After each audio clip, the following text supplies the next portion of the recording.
I never thought my life would have such a bizarre new chapter. The message from my father arrived on an ordinary Thursday evening, but its content carried the weight of a verdict. Deanna, family meeting this Sunday, 2 p.m. Don't be late.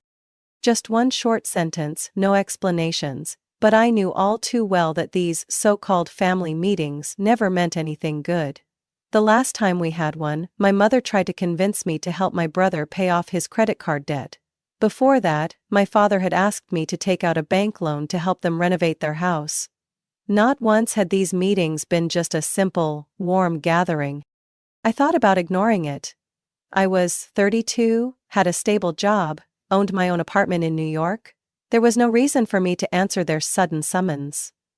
But a part of me, the foolish part that still hoped maybe this time would be different, pulled me there. On Sunday I drove back to my parents' home in suburban Connecticut. As soon as I stepped inside I could feel the tension hanging in the air, heavy like a storm cloud about to break. My father sat at the kitchen table, my mother stood beside him, their faces stern, as if I had committed some grave offense. On the couch sat Nate, my younger brother, the perpetual golden child still coddled at 29 years old. He didn't even look up when I walked in. "Sit down," my father ordered, without so much as a greeting. I crossed my arms, leaning against the wall. "If this is another financial request, I'm not interested," I said bluntly, already too familiar with these setups. My mother sighed, as if I were being difficult. My father, however, was far less patient. He pulled a paper from a folder on the table and slid it toward me. "Read this." I didn't touch it right away. My eyes skimmed over the numbers printed on the page, and for a moment, my heart stopped. Bolded at the top, Statement of Childhood Expenses. Below it was a long itemized list. Rent, food, private school tuition, medical bills, even things like utility costs and transportation expenses. All meticulously calculated, adding up to a staggering total. $102,500. I laughed, a reflex when faced with something so absurd. "This is a joke, right?" I asked. But no one laughed. My father sat up straight, his face void of any humor. "We raised you, fed you, gave you a home.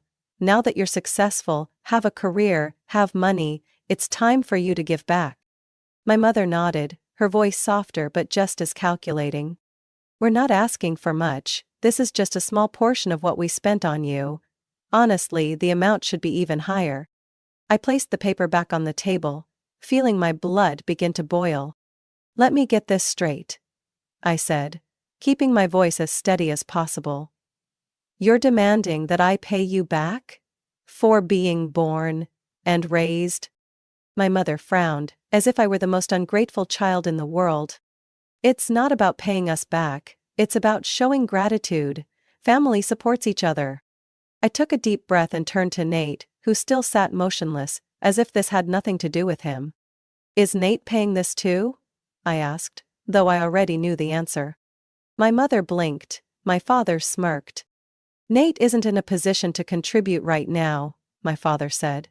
"When he's financially stable, he'll contribute in his own way." I clenched my fists under the table. This wasn't just about money. This was about how they had always seen me as an investment to cash in on, while Nate was endlessly shielded. Slowly, I pushed the paper back toward my father. "No," I said firmly. His face darkened. "Diana, this isn't a request, this is your responsibility." I let out a cold laugh. "Responsibility? Parents are responsible for raising their children. But children are not obligated to pay for being born. If you need money, just say so. Don't turn it into a debt." My mother shook her head in disappointment. "We knew you'd be selfish about this." A phrase too familiar. I had heard it all my childhood.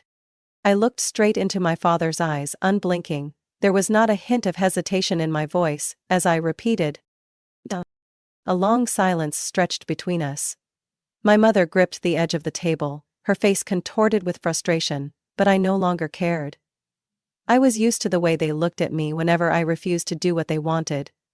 As if I were a traitor, an ungrateful child. My father leaned back in his chair, crossing his arms.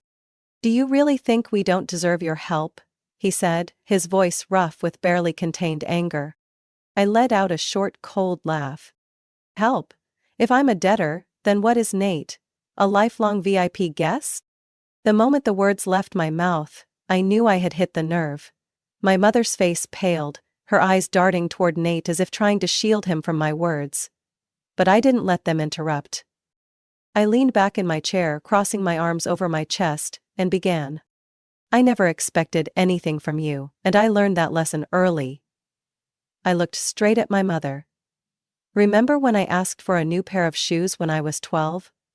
You told me if I wanted them I had to save up my birthday money. But just 2 months later, Nate got brand new shoes without having to wait for his birthday." My mother opened her mouth to say something, but I didn't stop. "Or when I wanted to go to that science camp, you both said the family budget was too tight. But the very next summer, Nate got enrolled in a basketball camp that cost twice as much." I turned to Nate. He merely shrugged, eyes still glued to his phone, as if none of this had anything to do with him. I didn't let it bother me, because I knew if I wanted something, I had to earn it myself. I took a deep breath, forcing myself to stay composed. But the injustice still burned in my memory, etched into me like scars that would never fade. Growing up, I did everything I could to never rely on anyone. My voice grew firmer.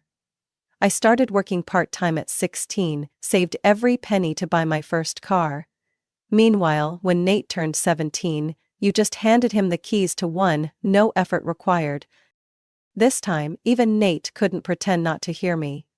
He glanced up from his phone, raising an eyebrow as if daring me to continue. "And then college," I scoffed. "I applied for scholarships, worked part-time, paid for every single cent of my tuition myself.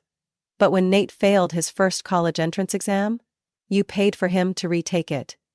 And when he dropped out the second time, you still had his back, making sure he never had to take responsibility for a single one of his choices." I paused, locking eyes with my mother, whose face had grown stiff. "So tell me, Mom," I tilted my head, my voice dripping with sarcasm. "Exactly how much support did I get from you?" My mother glared at me, lips pressed into a tight line as if she were about to explode. But it was my father who spoke first. "You can't just focus on the small things and ignore everything we've done for you," he ground out. "We gave you a home, a foundation, a good life." I shook my head. "No, you didn't give me anything. I took everything for myself." I stood up, slowly but deliberately. "If I was truly such a burden like you're claiming, then you should have been relieved when I left at 19 and never asked for help again. But no, now that I'm successful you come back demanding repayment like I'm some investment you expect returns on." My mother trembled as she rose to her feet, her eyes burning with rage. "You're so selfish," she screamed. "We're family, you should help us when we need." "Family?" I let out a sharp laugh. "There's no family here. I'm the bank, Nate is the VIP client, and you two are the profit managers." Nate slammed his phone down on the table with a loud thud. "You're being ridiculous," he snapped. "You're doing just fine, aren't you? So why bring up all this old crap now?" I stared at my brother for a long time. He had always been this way. A person who never saw the problem because he was never the one who suffered. "Nate, this isn't about money," I said slowly. "It's about the way Mom and Dad have treated us. And if you can't see that, then maybe you're just part of the system." Nate smirked and shrugged. He didn't care. And me? I was too exhausted to care anymore. I looked at my parents one last time. "If you truly believe I'm selfish, then consider my debt paid in full." I turned my back on them. But I knew this wasn't over. I stood there, my breath heavy as if I had just run a marathon, staring down at the paper my father had pushed toward me. The bold number at the bottom of the page nearly made me dizzy. $155,000. The entire room was silent. My chest tightened, as if someone had just punched me in the stomach. What the hell is this? I flipped through the pages, scanning the neatly itemized list. Living expenses, food, medical bills, even gas money from my school years. Are you serious? My father crossed his arms, his face completely expressionless. You don't need to act so shocked. This is the money we spent raising you, taking care of you, giving you a home. And now that you're successful, it's time for you to give back. My mother nodded, her eyes filled with a fake sense of sympathy. Dinah, you know we're not well off. We sacrificed so much to give you the life you have today. Isn't this the least you could do? I let out a sharp, humorless laugh. Sacrificed? I repeated, my voice dripping with sarcasm. Do you remember who paid to get this family through its hard times? Because I do. It was me. I slammed my hand down on the table, my eyes scanning each face in the room. That time you called me saying the house was about to be foreclosed, that if no one helped we'd lose everything? I sent money immediately. Without hesitation. I pointed at the paper in front of me. And now what? You're calling that a loan? Are you planning on charging me interest too? My mother blinked, avoiding my gaze. Deanna, you said you wanted to help. That's right. I helped because I thought this was my family.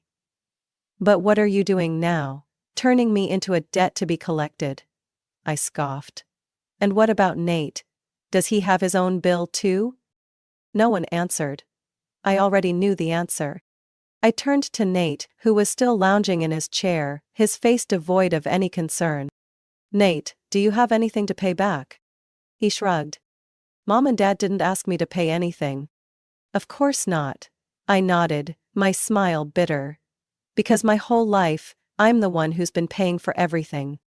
I picked up the paper, holding it up in front of my father's face. You're telling me this is repayment for your investment in me? I ground my teeth.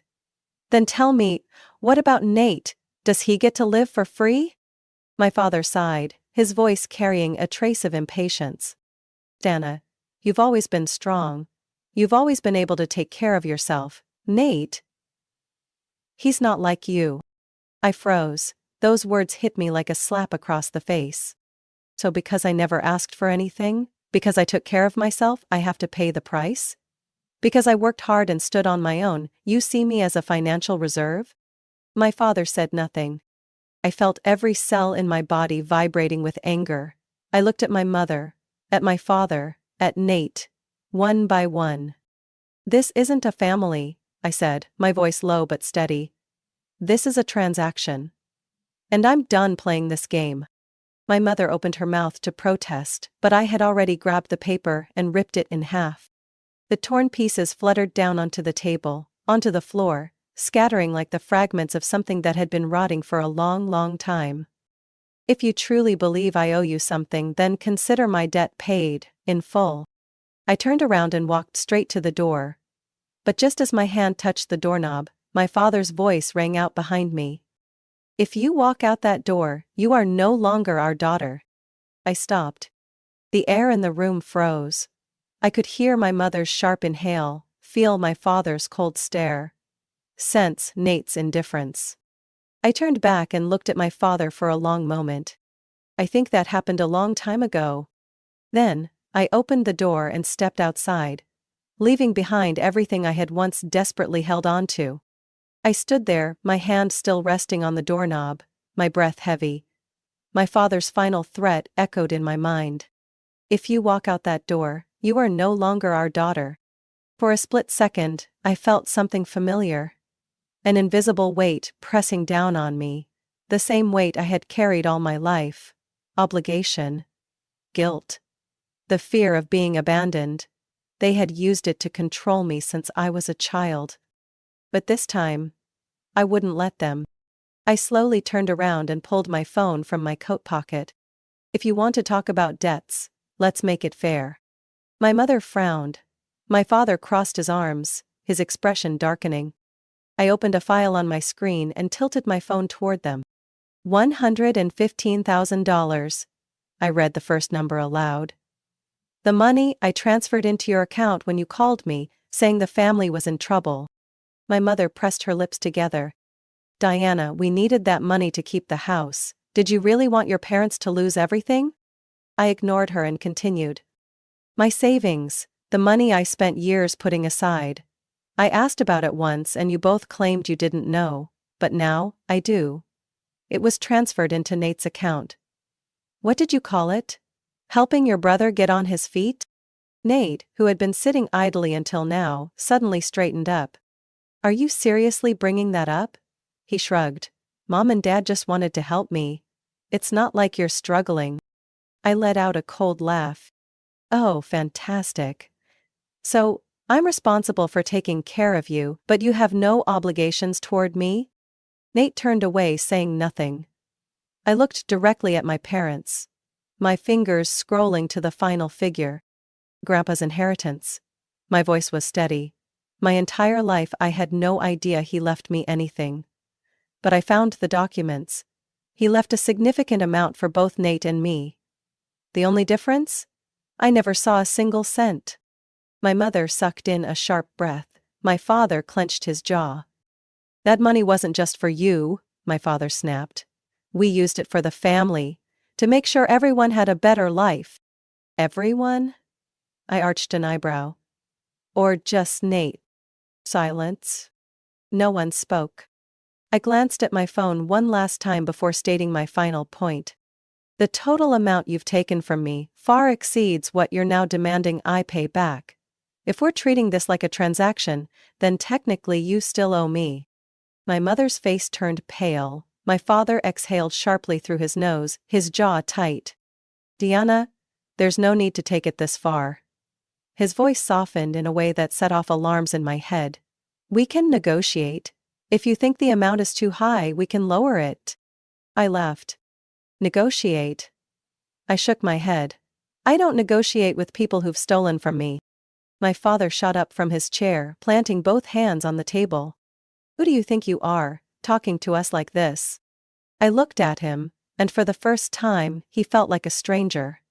This was the man who raised me, but he had never truly loved me. To him, I had only ever been an investment, something to drain dry for profit. I'm someone who's finally grown enough to stop being manipulated by you. I slipped my phone into my pocket and turned my back on them. I heard my mother sobbing, but not a single tear from her could sway me. As my hand touched the doorknob, my father's voice rang out once more. If you walk out that door, don't expect to come back. I paused, but this time not out of fear. I turned my head and looked at my father for a long moment, before calmly replying, You know what, I think that happened a long time ago. Then I stepped out, letting the door close behind me. I drove home with a blank mind. The anger still pulsed hot in my veins, but beneath it was a cold, calculating clarity. They had taken so much from me. Not just money, but trust, respect, and years of effort I had spent trying to earn my place in this family. But now, I wouldn't let them walk away from this so easily. I walked into my apartment, tossed my bag onto the couch, and immediately opened my laptop. There was one thing they couldn't argue with: documents and financial records. My fingers moved swiftly across the keyboard as I pulled up the files I had saved: bank statements, transaction history, emails, messages. Everything was here. Clear proof of how they had exploited me. $115,000. Transferred from my account to theirs 7 years ago. The transaction description read, Financial support for family. $32,000, withdrawn from my savings account not long after. I remembered it clearly. My mother had called me, her voice sweet as honey, saying that Nate needed a fresh start, and they were just borrowing the money. My grandfather's inheritance. I hadn't found direct proof yet, but I knew exactly who to ask. I picked up my phone and called Uncle Ray. Uncle Ray was my mother's older brother, blunt, honest, and probably the only person in the family I still trusted. I had never asked about the inheritance before because I hadn't even known it existed. But now, I had a reason to dig deeper. The phone rang 3 times before he answered. Diana, it's been a while, sweetheart, what's up? I took a deep breath. Uncle Ray, I need to ask you something. It's about my inheritance from Grandpa. Silence. A few seconds passed before he let out a long sigh. So, you're finally asking. His voice carried a hint of bitterness. My heart clenched. So, it's real? My voice came out hoarse. Yes, Uncle Ray said firmly. Your grandfather left equal amounts to both you and Nate. Not a fortune, but enough to give you both a good start. I was the trustee at the time, but your mother told me you had agreed to let them manage your share for you. I thought you knew. I let out a dry laugh. I never agreed to that. Damn it, he cursed under his breath. Then they lied to you. They withdrew everything from the trust, and if they've already spent it, getting it back won't be easy. I tightened my grip on the phone. I don't care what they did with it, I'm not letting this go. Uncle Ray sighed again. I understand. And I'll help you however I can. I hung up, my hands trembling with rage. They had stolen from me. They had taken my money. Brazenly, shamelessly, as if it were their right. Now, I wasn't letting this end with just an argument. I scrolled through my contacts and dialed another number, my lawyer Ethan Carter. A specialist in family asset disputes, and more importantly, a trusted friend. Deanna, it's been a while, what's going on? I took a steady breath. Ethan, I want to sue my parents. There was a brief silence, but I could hear the sound of his keyboard clicking on the other end. What is this case about? Embezzlement. I have proof that they took my inheritance without my consent. I also have records of money transfers that were never repaid. If there's enough evidence, we can file a lawsuit for fraud and misappropriation of assets. I closed my eyes. Fraud. The word felt heavy when applied to my own parents, but if this wasn't fraud, then I didn't know what else to call it. I want to move forward immediately. Understood. I'll draft the lawsuit and send it to you for review. If everything checks out, we'll file it with the court. I nodded, even though Ethan couldn't see me. Do it. I'll send over all the documents I have. When the call ended, I sat still in my chair, staring at my laptop screen. All the years I had been exploited, all the sacrifices I had made for my family. Now, I would take everything back, in a way they couldn't escape. This wasn't a family dispute anymore, this was justice. And I would make sure. They faced the consequences of what they had done.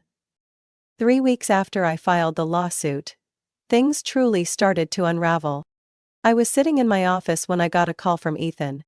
They've received the summons, he said, his voice calm, but I could sense the tension beneath his words. And their reaction isn't great. Ew. I didn't need him to explain. I had already expected this. And right on cue, my mother showed up at my doorstep that evening. She pounded on the door relentlessly, her fists slamming against the wood, echoing down the apartment hallway. Diana, open this door right now, what the hell do you think you're doing? I stood up, took a deep breath, and opened the door. My mother nearly stumbled inside, her face twisted with fury. Are you insane? How could you do this to your own parents? I crossed my arms, keeping my voice steady. I'm just taking back what's mine. Her mouth fell open as if I had just said something utterly unthinkable. You're suing your own parents. Do you know what people will say? I shrugged. I don't care. Her eyes burned red, her voice trembling. We are family, Deanna. You really willing to destroy everything over some money?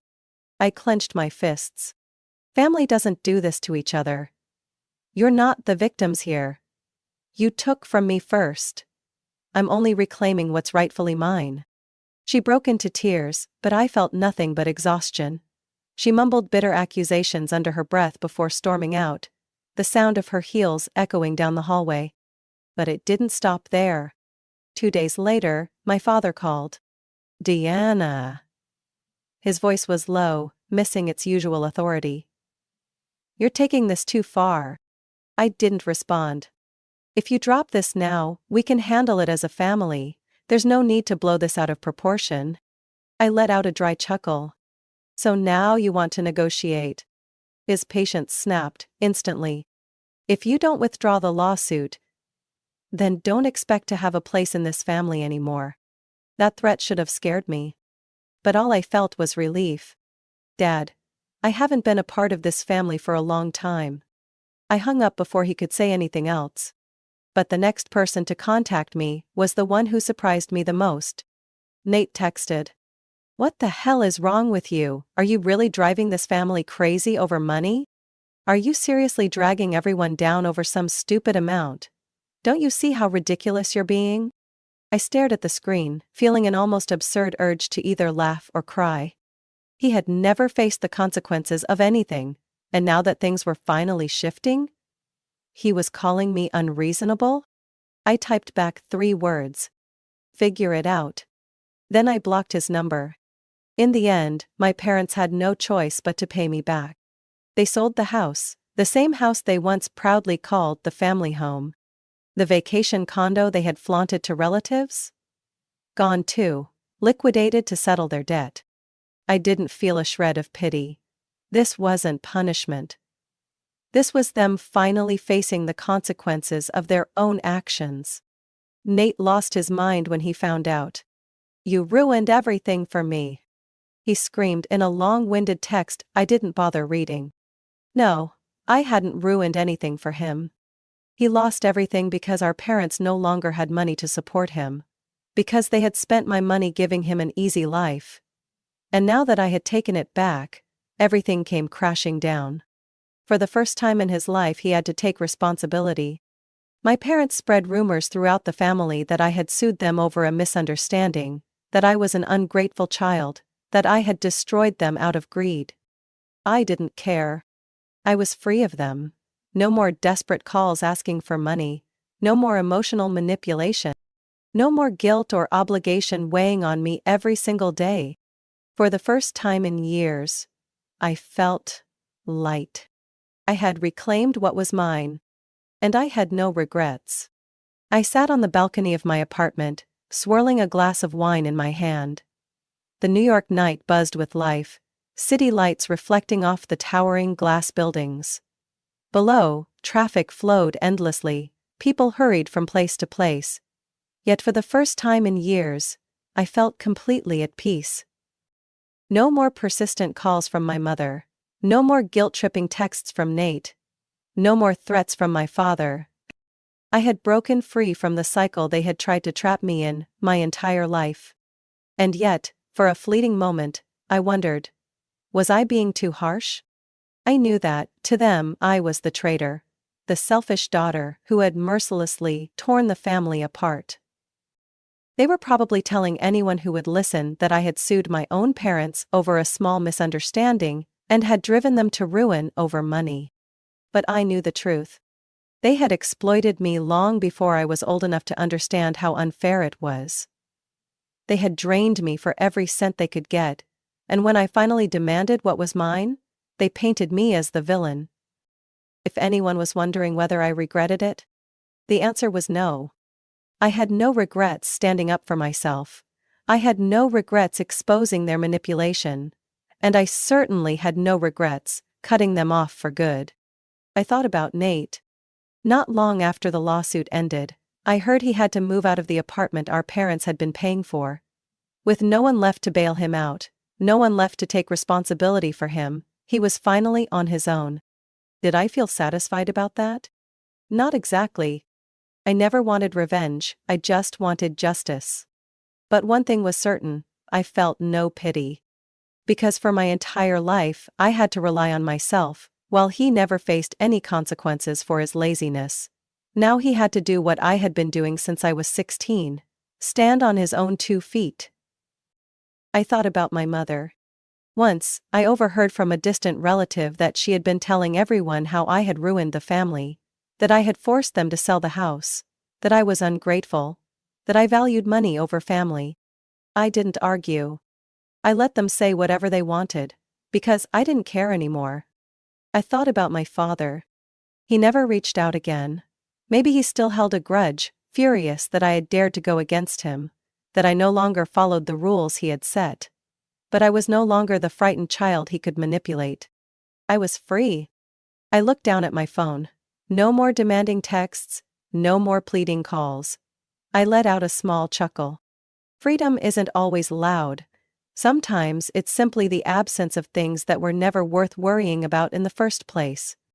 I took a sip of wine, letting the dry bitterness slide down my throat, then gazed out at the sparkling city in front of me. Had I done the right thing? I had protected myself, but in return, I had lost my family. Somewhere deep inside, I understood that family ties weren't meant to end like this. But true family isn't a financial burden. Family isn't a business transaction where parents raise their children just to demand a return on investment later. I had done the right thing. But I also understood that in their eyes, I would always be the villain. So did I care? No. I set my glass down and scrolled through my phone notifications. Nothing from them, nothing from family anymore. A wave of relief spread through me. So this is what freedom feels like. And I have no regrets. But what about you? Do you think I went too far, or have you been through something similar? If you've ever been exploited by your family, manipulated by the very people who were supposed to love you unconditionally, what would you do? Would you stay silent, or would you stand up for yourself? Diana's story is not just a legal battle, it's a journey of reclaiming self-worth. It reflects the harsh reality that not every family is a safe haven. And sometimes, the ones closest to us can be the most manipulative. Cutting ties isn't selfish, it's a way to protect yourself from exploitation and injustice. Diana chose to stand up for herself, to take back what was rightfully hers, despite the judgment of others. Her story is a powerful reminder. Family is not a financial obligation. It is built on respect and genuine love. What do you think about Diana's story? Was she wrong to fight for justice, or was she simply claiming what she deserved? Share your thoughts in the comments, and don't forget to follow the channel for more gripping and thought-provoking family stories.